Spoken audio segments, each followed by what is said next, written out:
নমস্কার বন্ধুরা, ঘরোয়া কিচেনে আপনাদের সবাইকে ওয়েলকাম জানিয়ে শুরু করছি আজকের ভিডিওটি। আজকে আমি রান্না করব টাটকা ওলকপি দিয়ে বাটা মাছের পাতলা ঝোল। এই রকম জিরে বাটা আর কাঁচা লঙ্কা দিয়ে কিন্তু আপনারাও বাড়িতে আরামসে খেতে পারেন এবং সকলকে পরিবেশন করতে পারেন।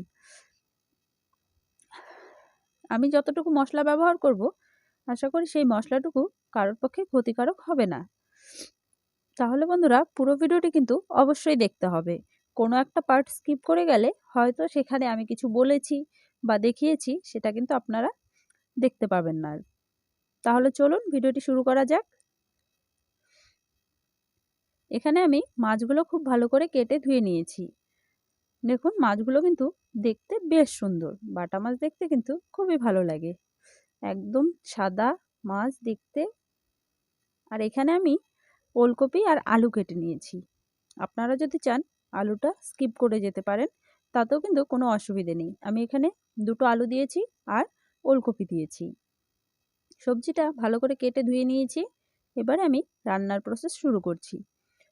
প্রথমেই দিয়ে দিলাম কয়েকটা শুকনো লঙ্কা আর কাঁচা লঙ্কা।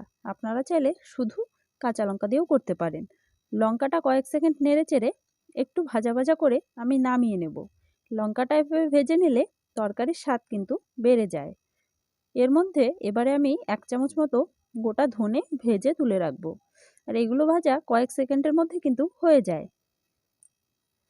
এরপরে কড়াতে আমি 1/2 চামচ জিরে আর 1/2 চামচের অর্ধেক রাঁধুনি দিয়ে দিলাম। এটাও আমি কয়েক সেকেন্ড নেড়ে চেড়ে কিন্তু তুলে রাখবো। এরপরে মাছ ভাজার জন্য দিয়ে দিলাম তেল। সর্ষের তেলে করছি আমি রান্নাটা, আপনারা কিন্তু সাদা তেলেও করতে পারেন। এবার আমি নুন হলুদ মেখে রাখা মাছগুলো লাল লাল করে ভেজে নেব।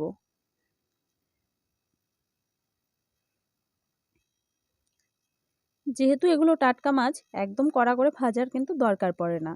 ওপরটা হালকা লাল লাল হয়ে গেলেই নামিয়ে নেব। মাছগুলো কিন্তু আমার ভাজা হয়ে এসছে। এবারে আমি মাছগুলোকে তুলে নেব। দেখুন, মাছগুলো কিন্তু আমি ওপরটা লাল লাল করে ভেজে নিয়েছি। সব মাছগুলো ভেজে ওই তেলে ফোড়নে দিয়ে দিলাম গোটা জিরে। এরপরে কেটে রাখা সবজিগুলো এতে আমি দিয়ে দিলাম। সবজিগুলো আলাদা করে ভেজে নেওয়ার দরকার পড়বে না, এভাবেই কিন্তু সবজিগুলো বেশ ভাজা ভাজা হয়ে আসবে। সবজিতে দিয়ে দেব আমি পরিমাণ মতো নুন হলুদ। নুন হলুদ দিয়ে সবজিটা বেশ ভালো করে সময় নিয়ে ভেজে নেব।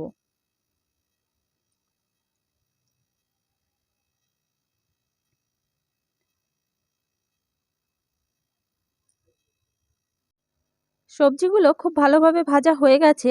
এবারে এতে আমি ভেজে রাখা লঙ্কা আর ধনেটা একসঙ্গে বেটে রেখেছি, সেটা দিয়ে দেব। লঙ্কাটা যেহেতু ভাজা রয়েছে, তাই খুব বেশিক্ষণ কিন্তু ভাজার প্রয়োজন নেই। সবকিছু একসঙ্গে 2 মিনিট মতো ভেজে নিয়েছি। এবারে এতে আমি পরিমাণ মতো জল দিয়ে দেব। যেহেতু আজ আমি ঝোল করব, তাই জলের পরিমাণটা কিন্তু একটু বেশিই হবে। আপনারা যদি চান এই রেসিপিটি কিন্তু একটু শুকনো শুকনো করেও করতে পারেন। এবারে এতে আমি একটা টমেটো 4 ফালা করে কেটে রেখেছি, সেটা দিয়ে দিলাম। টমেটোটা কিন্তু গলে যাবে না, আস্তে আস্তেই থাকবে। খুব ভালোভাবে ঝোল জাল হয়ে গেছে। এবারে এতে আমি ভেজে রাখা মাছগুলো দিয়ে দেব। সবজি কিন্তু সেদ্ধ হয়ে গেছে।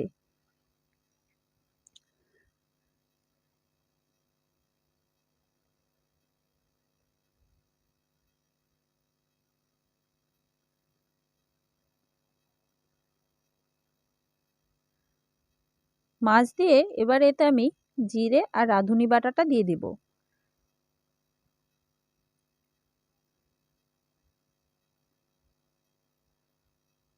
এটাকে আবার 3 মিনিট মতো ফুটিয়ে, তাহলেই কিন্তু আমার রান্নাটা একদম তৈরি হয়ে যাবে। মশলাটা খুব ভালো করে মিশিয়ে দিচ্ছি। যদিও আমি অল্প জল দিয়ে গুলে দিয়েছি, মশলাটা কিন্তু খুব ভালোভাবে ঝোলের সঙ্গে মিশে যাবে। দেখুন, 3 মিনিট মতো ফুটিয়ে নিয়েছি। আমি কিন্তু আগেই বলেছি আপনাদের যে আজ আমি পাতলা ঝোল করব, তাই গ্রেভি কিন্তু বেশি রয়েছে। আপনারা যদি চান আর একটু শুকনো শুকনো করতেই পারেন। তাহলে বন্ধুরা, আমার ভিডিওটি কেমন লাগলো অবশ্যই কমেন্টের মাধ্যমে জানাবেন। যদি ভালো লাগে একটা লাইক করবেন আর ঘরোয়া কিচেন চ্যানেলটি সাবস্ক্রাইব করে পাশে থাকবেন। নিত্য নতুন ভিডিও আপনাদের জন্য আমি নিয়ে আসবো।